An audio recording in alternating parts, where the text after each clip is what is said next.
નમસ્કાર વિદ્યાર્થી મિત્રો, સારથી સપોર્ટ યુટ્યુબ ચેનલના એક લાર્જેસ્ટ પ્લેટફોર્મ ઉપર આપ તમામ મિત્રોનું હાર્દિક સ્વાગત છે। તો વિદ્યાર્થી મિત્રો, આજના વિડીયોની અંદર આપણે ધોરણ 12 BA વિષય છે એની બોર્ડ પરીક્ષા બ્લુપ્રિન્ટ 2026ની છે એની વાત કરવાના છીએ। જો તમે હજી સુધી તૈયારી ન કરી હોય તો તમે આ બ્લુપ્રિન્ટ પ્રમાણે તૈયારી કરો તો સારા એવા માર્ક્સ તમે કવર કરી શકો છો।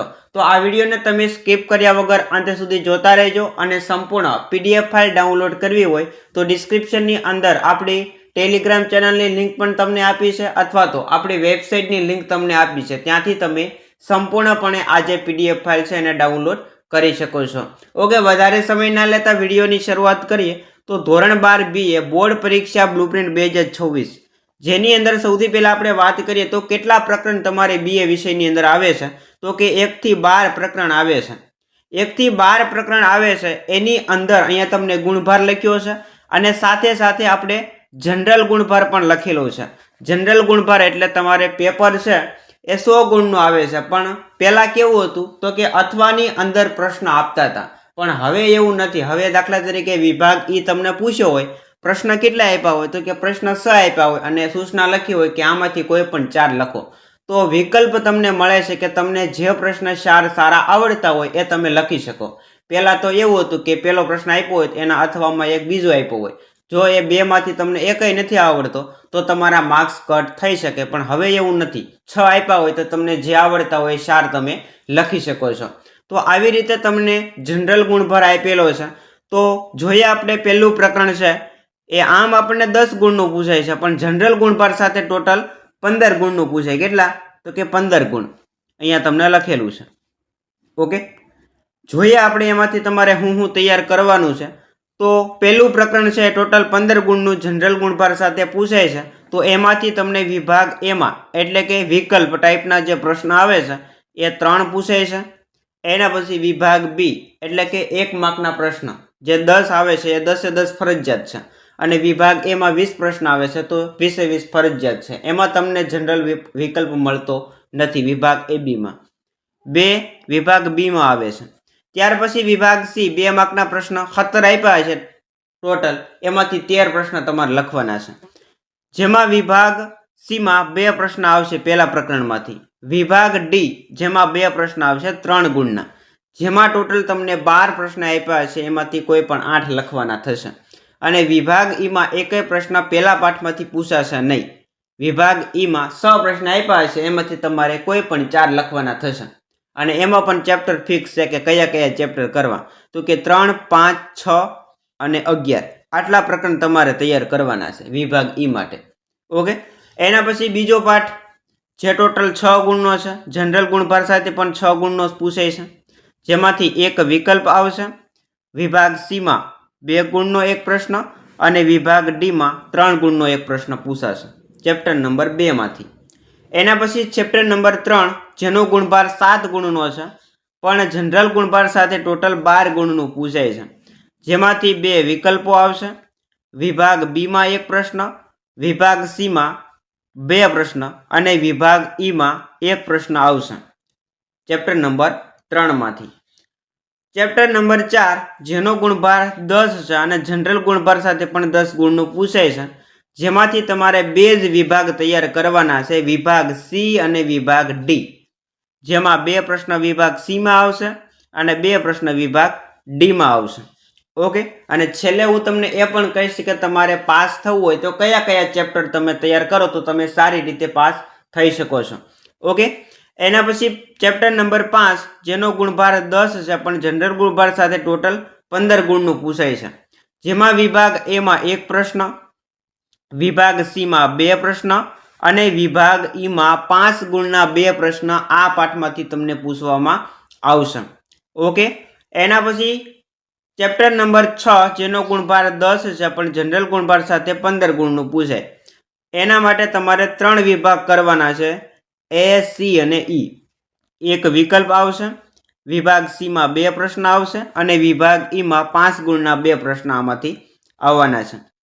ત્યાર પછી ચેપ્ટર નંબર 7 જેનો ગુણભાર 6 ગુણનો છે, પણ જનરલ ગુણભાર સાથે ટોટલ 8 ગુણનું પૂછાય છે, જેમાંથી 2 વિકલ્પો, વિભાગ બીમાં 1, વિભાગ સી માં 1 અને વિભાગ ડી માં 1 એટલે કે એ બી સી અને ડી આ 4 વિભાગમાં પ્રશ્ન આવશે।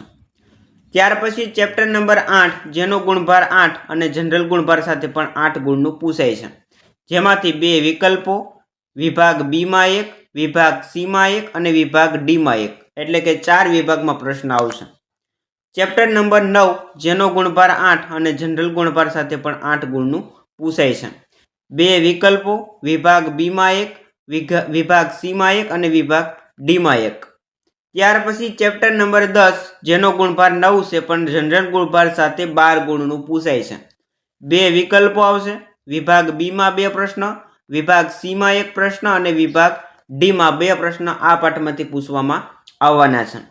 ત્યાર પછી વિદ્યાર્થી મિત્રો ચેપ્ટર નંબર 11 જેનો ગુણભાર 8 ગુણનો હશે પણ જનરલ ગુણભાર સાથે ટોટલ 13 ગુણનું પૂછાય છે, જેમાંથી વિભાગ એ 2 વિકલ્પો વિભાગ બી 1 વિભાગ સી 1 વિભાગ ડી 1 અને વિભાગ ઈ 1 એટલે કે બધાય વિભાગમાં પ્રશ્ન આ પાઠમાંથી તમને પૂછવામાં આવે છે। અને છેલ્લે પ્રકરણ નંબર 12 જેનો ગુણભાર 8 છે અને જનરલ ગુણભાર પણ 8 છે, 3 વિભાગ તૈયાર કરવાના છે, એ બી સી અને ડી 4 વિભાગ તૈયાર કરવાના છે, 2 વિકલ્પો વિભાગ બી માં 1 વિભાગ સી માં 1 અને વિભાગ ડી માં 1 એક પ્રશ્ન છે એ બી સી અને ડી માં પૂછાય છે અને 2 વિકલ્પો છે એ વિભાગ એમાં તમને પૂછવામાં આવશે। આવી રીતે વિદ્યાર્થી મિત્રો તમારું 100 ગુણનું ટોટલ છે એ પેપર તમને પૂછાવાનું છે। અહીંયા તમારે પાસ થવા માટે કયા કયા ચેપ્ટર તૈયાર કરવા જોઈએ એની આપણે થોડીક વાત કરીએ। આપણે ચેકી નાખીએ એટલે તમને સારી રીતે દેખાય। ઓકે,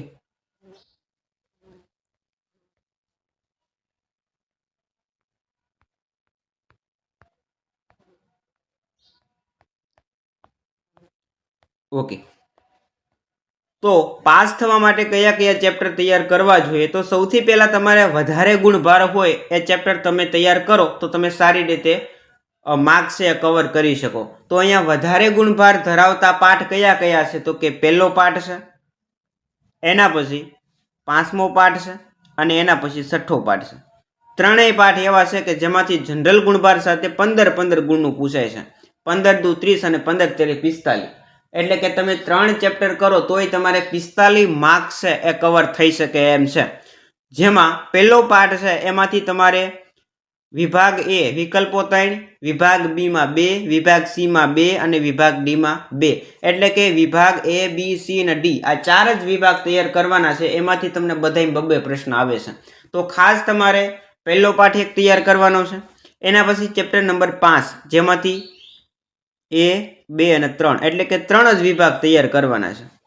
એક વિકલ્પ આવશે વિભાગ સી માં 2 પ્રશ્ન અને વિભાગ ઈ માં મોટા પ્રશ્ન 2 મોટા પ્રશ્ન તમે તૈયાર કરી નાખો એટલે ઓટોમેટિક વિભાગ એ અને સી તૈયાર થઈ જશે, કારણ કે બધું એમાં કવર થઈ જાય। એના પછી 6ઠ્ઠું પ્રકરણ જે 15 ગુણનું છે, એક વિકલ્પ આવશે વિભાગ સી માં 2 અને વિભાગ ઈ માં 2 મોટા પ્રશ્ન તૈયાર કરો એટલે તમારે ઓટોમેટિક વિભાગ સી અને વિભાગ એ તૈયાર થઈ જશે। ઓકે, તો આવી રીતે તમારે ખાસ આ 3 ચેપ્ટર તૈયાર કરવાના છે। બાકી તમને ત્રીજું ચેપ્ટર જે સહેલું લાગે એ તમે કરી શકો। કમ્પલસરી 2 પ્રકરણ તમારે પરફેક્ટ તૈયાર કરવા પડે, પહેલું લઈ લો અથવા તો 5મું લઈ લો, આ 2 પરફેક્ટ તૈયાર કર્યા પછી તમે બીજું પાસ થવા માટે આમાંથી ગમે એ 10મું છે 11મું છે 12મું છે એ તૈયાર કરી શકો તમને સહેલું લાગે એ। બાકી કમ્પલસરી તમારે 2 પ્રકરણ પરફેક્ટ 1, 5 અને 6 માંથી તૈયાર કરવા પડે પાસ થવા માટે। ઓકે, આશા રાખીશ કે આજનો આ વિડીયો પસંદ આવ્યો હશે। વિડીયો પસંદ આવ્યો હોય તો લાઈક કરો, શેર કરો અને ચેનલ ઉપર ક્યાંકથી હરતા ફરતા પહેલી વાર આવ્યા હોય તો સબસ્ક્રાઇબ કરવાનું ભૂલતા નહીં।